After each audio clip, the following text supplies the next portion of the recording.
عزازیل، جس کا نام بعد میں ابلیس پڑ گیا، ایک ایسی شخصیت ہے جس کی کہانی اسلامی عقائد میں ایک اہم مقام رکھتی ہے۔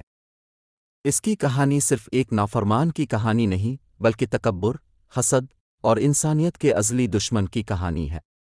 اس تحریر میں ہم عزازیل کی زندگی، اس کے فرشتوں کے درمیان مقام، اس کی نافرمانی اور اس کے بعد کے انجام پر تفصیل سے روشنی ڈالیں گے۔ عزازیل کی ابتدائی زندگی اور مقام۔ اسلامی روایات کے مطابق عزازیل جنوں کی ایک قسم سے تعلق رکھتا تھا۔ جن آگ سے پیدا کی گئی مخلوق ہیں جنہیں اللہ تعالیٰ نے انسانوں سے پہلے پیدا کیا۔ عزازیل اپنی عبادت، علم اور تقوی کی وجہ سے فرشتوں کے درمیان ایک ممتاز مقام حاصل کرنے میں کامیاب ہو گیا۔ وہ اتنا عبادت گزار تھا کہ اسے فرشتوں کا سردار مانا جاتا تھا، اور بعض روایات میں اسے طاؤس الملائکہ یعنی فرشتوں کا مور بھی کہا گیا ہے۔ اس نے اللہ کی بے شمار عبادت کی اور اس کا علم بہت وسیع تھا۔ آدم علیہ السلام کی تخلیق اور سجدے کا حکم۔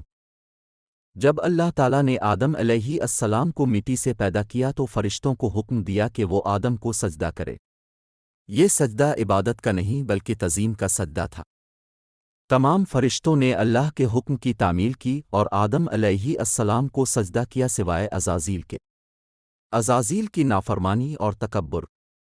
عزازیل نے تکبر کیا اور سجدہ کرنے سے انکار کر دیا۔ اس نے کہا کہ میں آگ سے بنا ہوں اور آدم مٹی سے، اور آگ مٹی سے افضل ہے، اس لیے میں آدم کو سجدہ نہیں کر سکتا۔ یہ عزازیل کی پہلی اور سب سے بڑی غلطی تھی جس نے اسے اللہ کی رحمت سے دور کر دیا۔ اس کی دلیل میں تکبر اور حسد کا عنصر نمایاں تھا۔ وہ اپنے آپ کو آدم سے افضل سمجھتا تھا اور اللہ کے حکم کو ماننے سے انکار کر دیا۔ ابلیس کا نام اور جنت سے اخراج۔ عزازیل کی اس نافرمانی پر اللہ تعالیٰ نے اسے اپنی رحمت سے محروم کر دیا اور اسے شیطان قرار دیا۔ اس کا نام عزازیل سے ابلیس ہو گیا جس کا مطلب ہے مایوس، نا امید اور رحمت سے دور۔ اسے جنت سے نکال دیا گیا اور اس پر لعنت بھیجی گئی۔ ابلیس کی مہلت اور انسانیت سے دشمنی۔ ابلیس نے اللہ تعالیٰ سے قیامت تک مہلت مانگی تاکہ وہ آدم کی اولاد کو گمراہ کر سکے۔ اللہ تعالیٰ نے اسے یہ مہلت دے دی لیکن یہ بھی فرمایا کہ میرے مخلص بندوں پر تیرا کوئی زور نہیں چلے گا۔ اس طرح ابلیس کو یہ موقع مل گیا کہ وہ انسانوں کو اللہ کے راستے سے بھٹکانے کی کوشش کرے۔ وہ انسانوں کا ازلی دشمن بن گیا اور ہمیشہ انہیں برائی کی طرف مائل کرنے کی کوشش کرتا ہے۔ قرآن و حدیث میں ابلیس کا ذکر۔ قرآن مجید اور احادیث نبویہ میں ابلیس کا کئی جگہ ذکر آیا ہے۔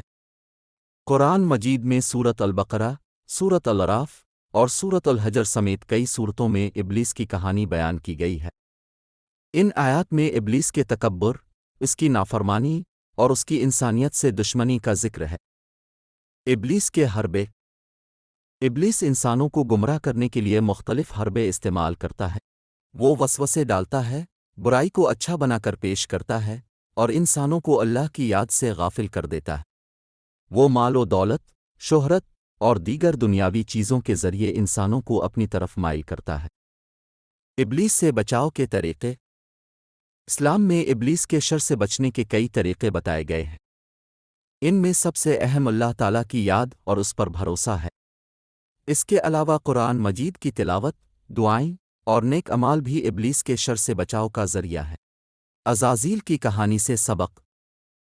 عزازیل کی کہانی سے ہمیں کئی اہم سبق ملتے ہیں۔